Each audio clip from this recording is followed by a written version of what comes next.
Olá, oitavo ano! E aí, vamos lá para mais uma videoaula de matemática? Professora Sandra. Então, semana passada nós falamos de inequações, né? Agora vamos voltar a falar um pouquinho de geometria.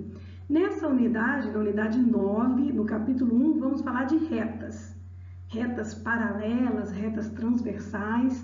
Isso está na apostila de vocês, páginas 124 até 136.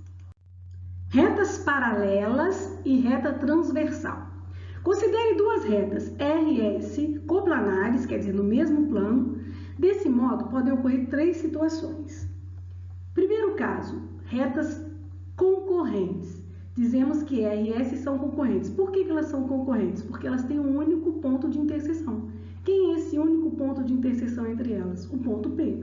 Então, nós vamos dizer que R, interseção, esse símbolo aqui que parece um U de cabeça para baixo, quer dizer interseção, R, interseção S é igual a P, um conjunto unitário, um único elemento. Um único elemento é o ponto de interseção entre elas, que é o ponto P. Já no segundo caso, são retas paralelas, R e S paralelas. Quando que elas são paralelas? Quando não tem nenhum ponto de interseção entre elas. Então, como que nós vamos colocar? R interseção S é igual a vazio. É um conjunto vazio, não tem nenhum ponto de interseção entre elas. E esse símbolo aqui, duas barrinhas, quer dizer paralelas. R e S paralelas. Aqui, ó, nas concorrentes é um xizinho. R e S concorrentes. Aqui, R e S paralelas. Nas concorrentes, um único ponto de interseção, ponto P. Nas paralelas, nenhum ponto de interseção entre elas. E já nas coincidentes, o que nós temos aí? R e S, podemos dizer paralelas coincidentes ou apenas coincidentes. O que nós temos? R interseção com S é igual à própria reta R. Ou R interseção com S é a própria reta S. Então, quando nós temos aí a interseção entre elas, é uma das retas. A interseção pode ser a reta R ou a interseção pode ser a reta S. Então, observaram a diferença? Nas concorrentes, um único ponto de interseção. Nas paralelas, nenhum ponto de interseção entre elas. E nas coincidentes, a própria reta é a interseção entre elas, que pode ser a reta R ou a reta S. Bem simples, né? Vocês já até viram isso comigo. Nessa parte eu deixei uma dica para vocês. Primeiro, né, lembrando então que as retas concorrentes são aquelas que têm um único ponto em comum e elas podem ser perpendiculares ou oblíquas. O que é isso? Perpendiculares ou oblíquas. Observe essa primeira figura. Nós temos a reta U e a reta V, com um único ponto de interseção, ponto P. Então, elas são concorrentes. Já no segundo caso, também temos a reta R e a reta S com um único ponto de interseção, P. Também são concorrentes. Mas qual a diferença entre as duas figuras? No primeiro caso, nós vamos dizer que elas são oblíquas. Nesse caso, a gente só nomeia como concorrentes. São retas concorrentes. Já no segundo caso, elas são retas perpendiculares. Ah, professora, são concorrentes? Sim, mas nós vamos dizer que elas são perpendiculares. Elas são concorrentes perpendiculares. Então, é um caso diferenciado de retas concorrentes. Elas são concorrentes perpendiculares. Por que elas são concorrentes perpendiculares? Todos os ângulos formados aqui, ó, nessa interseção, são ângulos de 90 graus. 90 graus aqui, 90 graus, 90 graus e 90 graus. Quando todos os ângulos formados ali na interseção são iguais a 90 graus, nós vamos dizer que elas são perpendiculares. Agora, se observarem aqui, nós temos ângulos diferentes de 90 graus. Podem ser menores que 90 graus, maiores que 90 graus. Então, quando esses ângulos são diferentes de 90 graus, nós vamos dizer só que elas são retas concorrentes. No caso de todos serem 90 graus, perpendiculares. Tá? Em algum exercício, se acontecer de aparecer, as retas perpendiculares, R e S, o que vocês vão ter que lembrar? Elas são perpendiculares, elas têm um único ponto em comum, são concorrentes. Mas todos os ângulos formados ali naquela interseção são ângulos retos, ângulos de 90 graus. Bem tranquilo. Então, antes de começar, né, a falar lá do nosso conteúdo, temos algumas propriedades que são importantes para esse capítulo. A primeira, por um ponto fora da reta, sempre passe uma reta paralela à reta dada. Como assim, professor? Pelo postulado de Euclides, ele explica isso. Dados uma reta R e um ponto A que não pertence à reta R, existe uma única reta que passa por esse ponto A, vamos supor uma reta S que passa por esse ponto A, que é paralela à reta R. Como assim? Na figura vocês vão entender melhor. Eu tenho a reta R e aqui eu tenho um ponto A, fora dessa reta R, ele não pertence à reta R. Então, existe uma reta S que passa por esse ponto A, que é paralela à reta R. Somente isso, bem explicado. Na figura dá para entender melhor. Outra propriedade. No plano, duas retas distintas e perpendiculares a uma terceira são paralelas entre si. Ó, já apareceu a palavrinha, perpendiculares. Olha o desenho, é fácil de entender. Esse símbolo aqui que parece um T de cabeça para baixo significa perpendicular. Então, R é perpendicular a T. O que ele está dizendo? Se eu tenho duas retas distintas, perpendiculares a uma terceira, elas são paralelas entre si. Então, é exatamente isso que nós temos. Ó, a reta T, estas duas retas, a S e a R, são perpendiculares à reta T. Elas não formam 90 graus aqui, 90 graus aqui? Se elas são perpendiculares a essa reta T, podemos concluir que elas são paralelas. É uma propriedade. Então, nós vamos afirmar porque é uma propriedade.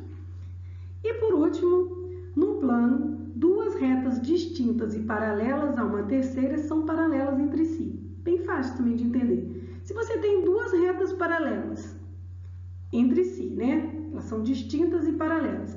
E existe uma terceira, né?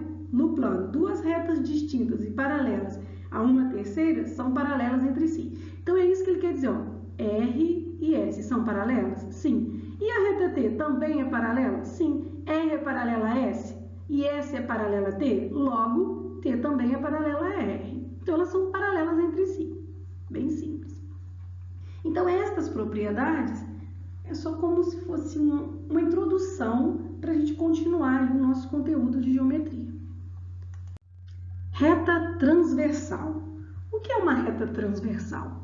No plano, toda reta que intersecta outras duas em pontos distintos é denominada reta transversal. Observe a figura para vocês entenderem. Nós temos a reta R e a reta S. E essa reta T intersecta, ela corta aqui ó, a reta R nesse ponto e a reta S nesse ponto, em pontos distintos. Então, nós vamos dizer que ela é uma reta transversal à reta R e à reta S.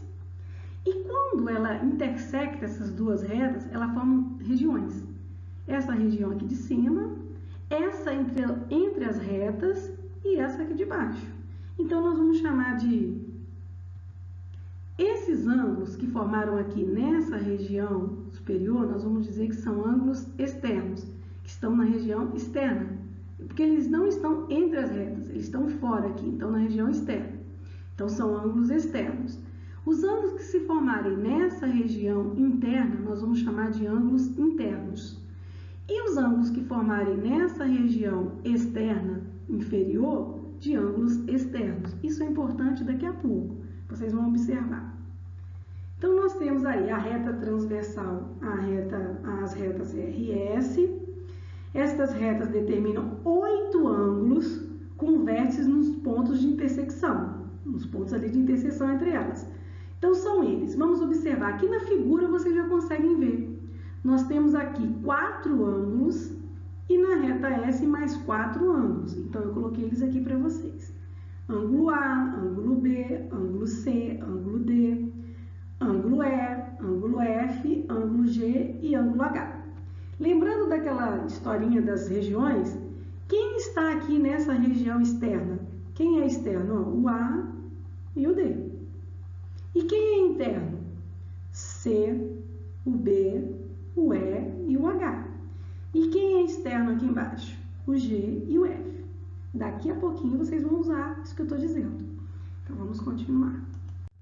Ângulos formados por duas retas coplanares cortadas por uma transversal. Então, é o mesmo caso que nós temos lá, aquele mesmo desenho.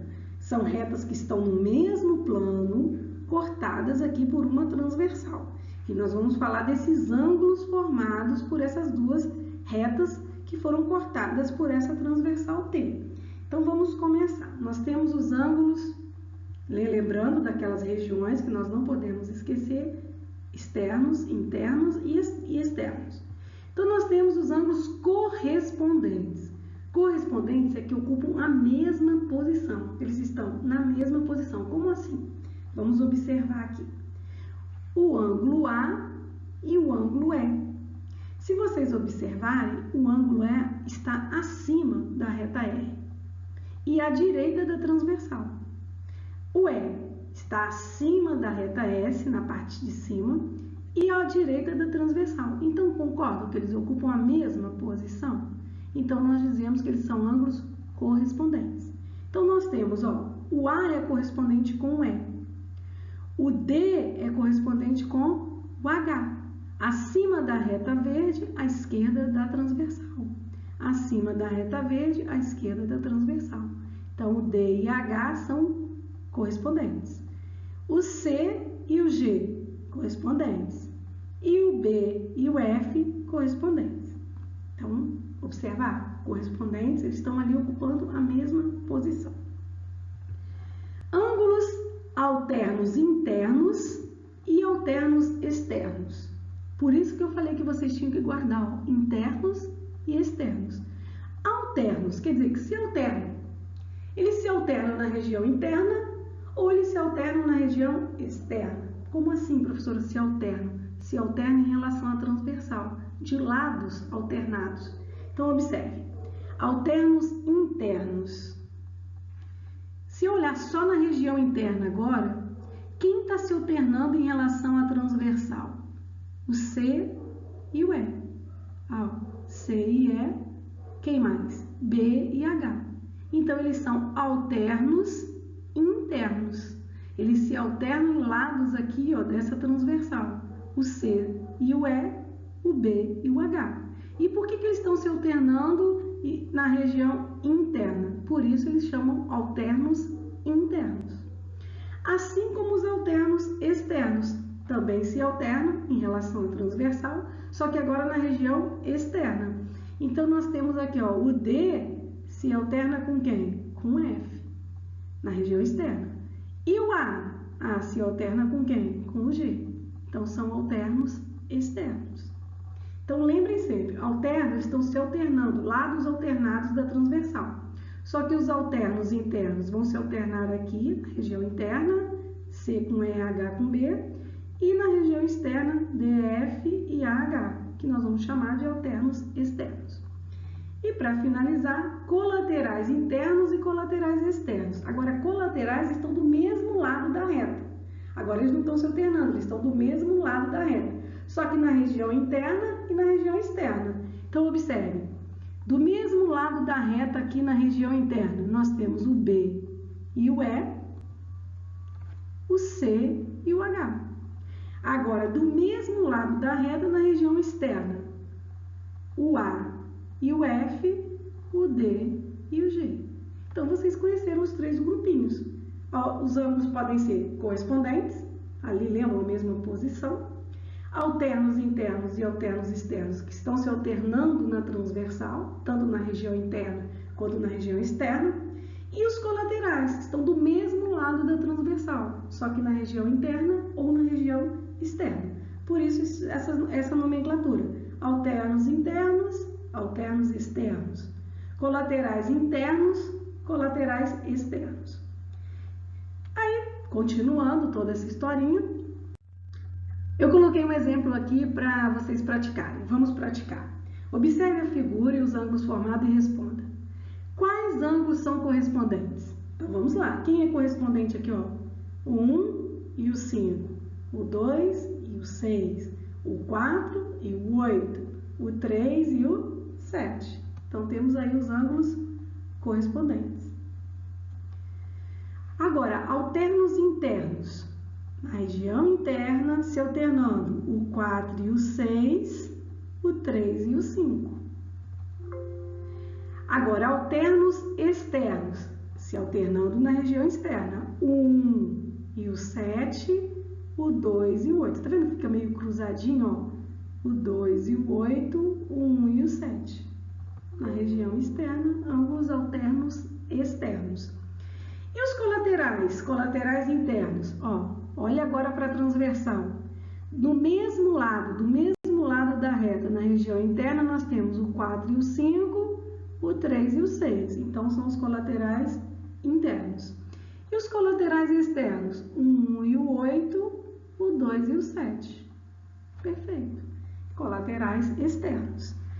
Só que, e se estas duas retas que são intersectadas por uma transversal forem paralelas? Vocês vão observar que vão acontecer algumas propriedades aí com esses ângulos que são formados. Observem a figura.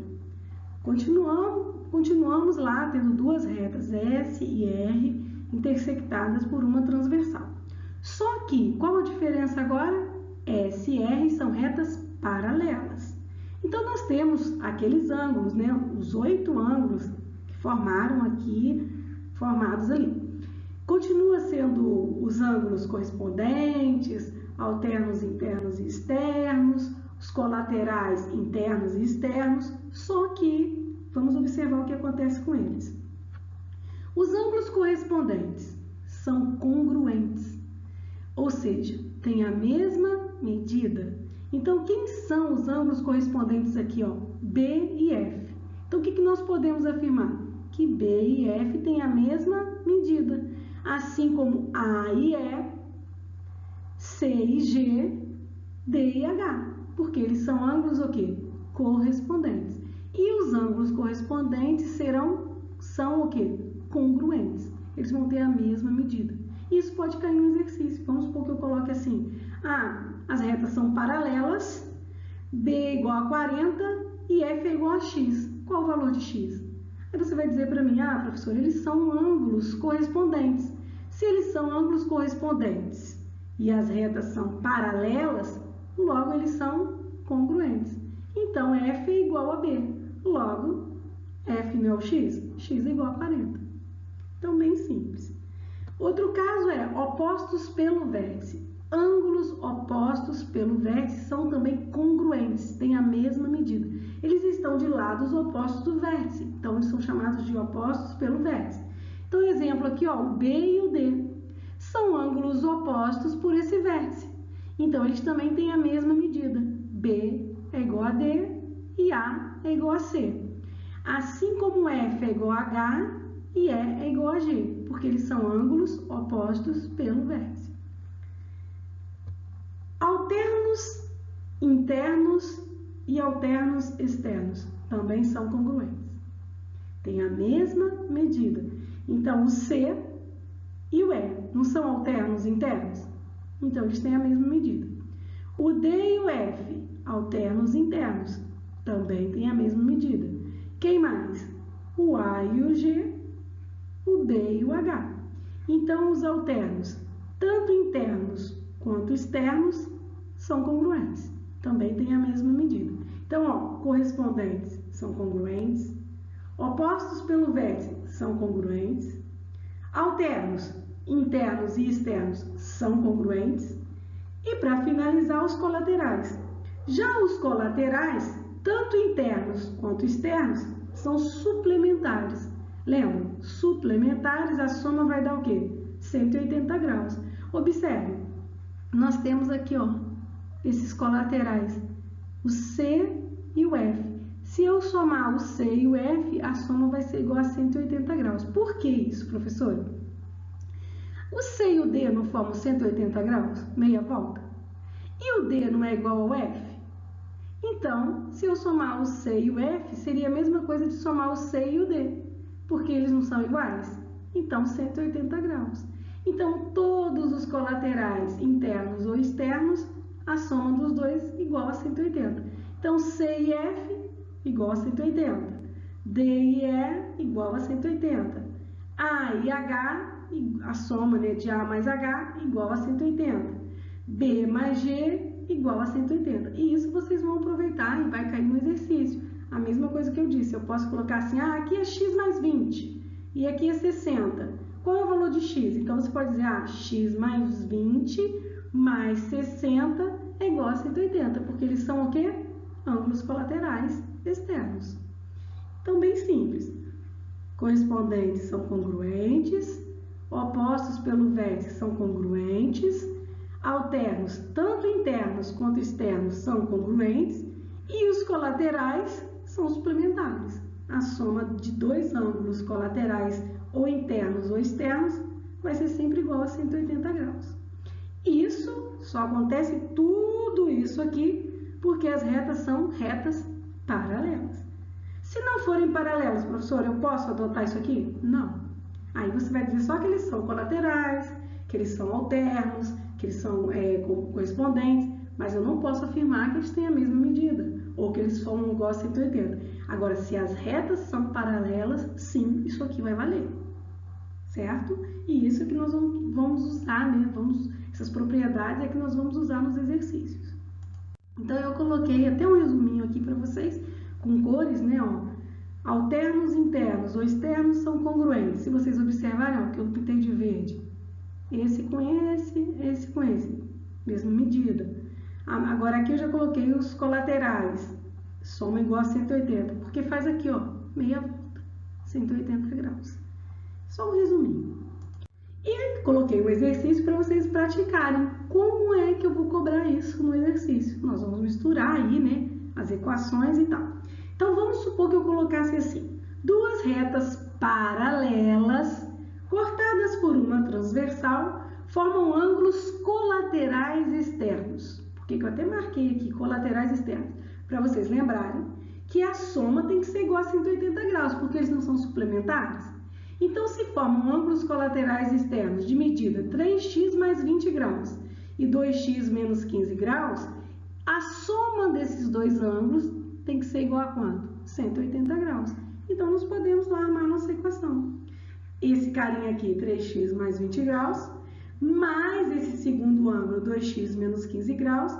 Se eles são colaterais externos, a soma tem que ser igual a 180. Então, eu peguei o primeiro, mais o segundo, igual a 180. Aí eu vou resolver essa equação, x igual a 35 graus. Aí a pergunta é, qual a medida desses ângulos? Se eu sei que o x é 35, eu posso voltar aqui, substituir o x por 35. Tanto nesse primeiro ângulo, quanto nesse segundo. Então, é isso que eu fiz aqui. 3x mais 20, substituir, e achei lá, finalizando, que o ângulo é igual a 125 graus. E a mesma coisa eu posso fazer com 2x menos 15. Bem tranquilo. Agora, vamos supor que eu tenho uma figura. E eu pergunte, qual o valor de x e y? Aí você tem que começar a pensar, né? Eles são alternos? São colaterais? São correspondentes? Então, observe. Se vocês olharem entre essas duas retas aqui, U e R, eles são colaterais internos. X mais Y tem que dar 180, eu já sei porque eles são colaterais. Mas como eu tenho x e y na mesma equação, vai ficar difícil. Então, eu vou tentar usar esses 50 que eu tenho. Se vocês observarem, esse ângulo que está aqui não é o mesmo daqui, porque eles são correspondentes. E o mesmo daqui não é o mesmo que está aqui, que também são o quê? Correspondentes. Então, nós podemos desenhar a figura, esse 50 eu posso trazer ele para cá, porque são correspondentes, então está na mesma posição, são congruentes, certo? Então, a mesma coisa eu posso trazer ele para cá, que também, esses dois ângulos aqui também são correspondentes, logo, mesma medida. Então, eu já chego à conclusão que x é igual a 50. Por que, professora, que x é igual a 50? Porque são ângulos opostos pelo vértice. Primeiro, você usou que o 50 podia vir para cá porque é correspondente. E também para cá porque é correspondente. São ângulos correspondentes, todos com a mesma medida. Aí, quando eu parei aqui, são opostos pelo vértice. Então, quer dizer que o x é igual a 50. Então, eu já achei o x. Só que eu sei que x mais y é igual a 180, porque nesse caso aqui eles são o quê?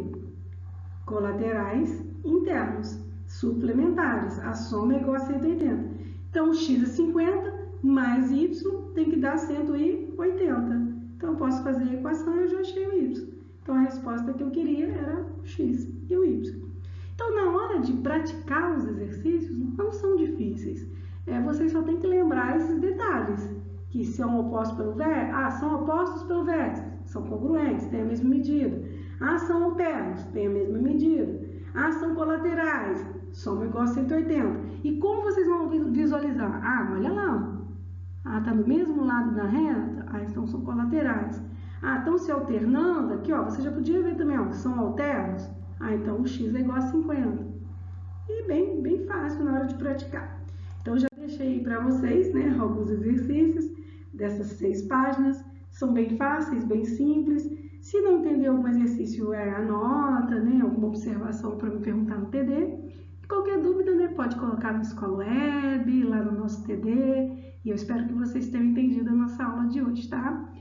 Beijão, 8º ano. Espero vocês no nosso encontro. Beijo. Façam os exercícios, é importante.